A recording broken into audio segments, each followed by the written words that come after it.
با درود بر شما دوستان عزیز. دکتر امیر اصلان افشار در کتاب خاطراتش در صفحات آخرش نوشته: از آغاز ورود من به ایران هدفی جز خدمت به کشورم و مردم خوب آن نداشتم و خوشحال و سرافرازم که تا پایان خدمتم در 26 دی ماه 57 جز این عمل نکردم.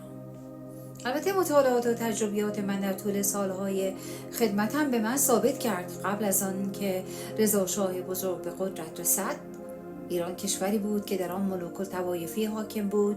در شمال میرزا کوچک خان حکمرانی می‌کرد، در جنوب شیخ خسعل حکومت مرکزی را به حساب نمی آورد. خوانین و بزرگان قشقایی و بختیاری نیز برای خود دولتی در دولت تشکیل داده بودند. کشور در آن زمان نه یک دولت به معنای واقعی کلمه داشت و نه راه و امنیت و بهداشت و حتی آبی که مردم در پایتخت مصرف می‌کردند آبی بود پر از انگل‌های بسیار. رضا شاه وقتی که راهی خوزستان شد به خاطر نبودن راه ناچارن با عبور از قسمتی از کشور عراق به تهران مراجعت کرد و زمانی که به خاک ایران رسید چشمانش پر از اشک بود. زمین را سجده کرد و بوسید و گفت: خداوندا به من توفیق خدمت به کشور و به این مردم را عطا فرما تا بتوانم چارگوشه کشور را به هم وصل کنم. در دوران محمد رضا شاه پهلوی کارهای بسیاری انجام شد. نام ایران در سراسر جهان پرآوازه بود. در هر کشوری کسی که به نام نماینده ایران قدم می‌گذاشت با احترام و گرمی پذیرفته می‌شد. مثل نمونه زمانی که در دانشگاه یوتا در ایالات متحده آمریکا من به درجه دکترای افتخاری در رشته انسانشناسی رسیدم، آقای کالوین رامپتون، استاندار ایالت یوتا، اعلامیه‌ای صادر کرد که در آن نوشت: به مناسبت 2500 سال شاهنشاهی در ایران و اعطای درجه دکترا به دکتر امیر اصلان افشار سفیر ایران در ایالات متحده آمریکا، امروز 22 ژوئیه 1971 را در تمام ایالت یوتا به نام و روز ایران اعلام می‌دارد. اگر بخواهم به خدماتی که در زمان این پادشاه بزرگ انجام شده اشاره کنم، مثنوی 70 من کاغذ شود. ولی فقط به این اکتفا می‌کنم که این پدر و پسر ایران ما را از قافله عقب ماندگی‌های قرون وسطی به شاهراه ترقی قرن 20 هدایت کردند و هر دو ستارگانی هستند که برای همیشه در آسمان ایران خواهند درخشید. روحت شاد رضا شاه، روحت شاد محمد رضا شاه پهلوی، شاهنشاه ایران.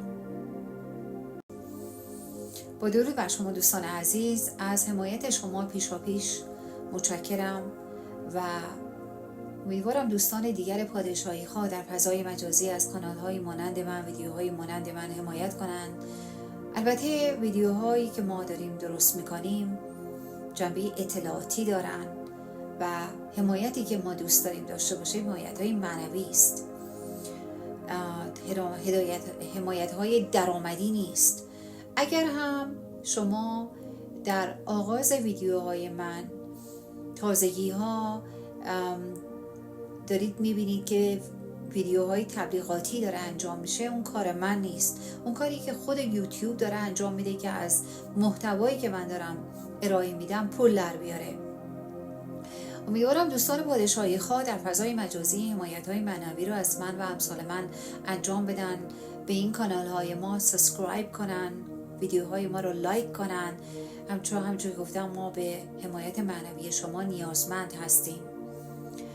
و اینکه دوستانی هم که ساعتها و ساعتها وقت خودشون رو در این ویدیوهایی که مثلا طرف نشسته 2 ساعت داره به خودش میماله، 2 ساعت شفته و آهک و گچ و اینا همه رو قاطی کرده، layer after layer، ورقه به روی ورقه داره روی صورتش میماله.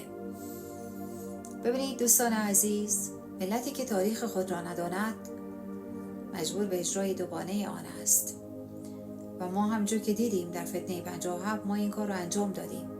پس بیایید بخوانیم، یاد بگیریم که نسل بعدی دچار فتنه دیگری نشود، چون که ایران آخرین هدف ماست. ما ملت کبیریم و ایران رو پس میگیریم. یه شعار نیست، یه قول شرف هست که ما ملت کبیریم، ایران رو پس میگیریم. پس بیایید بخوانیم، یاد بگیریم، نشر بدیم و حمایت کنیم از کسانی که دارن سعی میکنن این کار رو انجام بدن. پاینده باد ایران، پاینده باد شما ایرانیان و تا ابد جاوید شاه، جاوید شاه، جاوید شاه. تا ویدیویی بعدی دیدار ما، به آینده.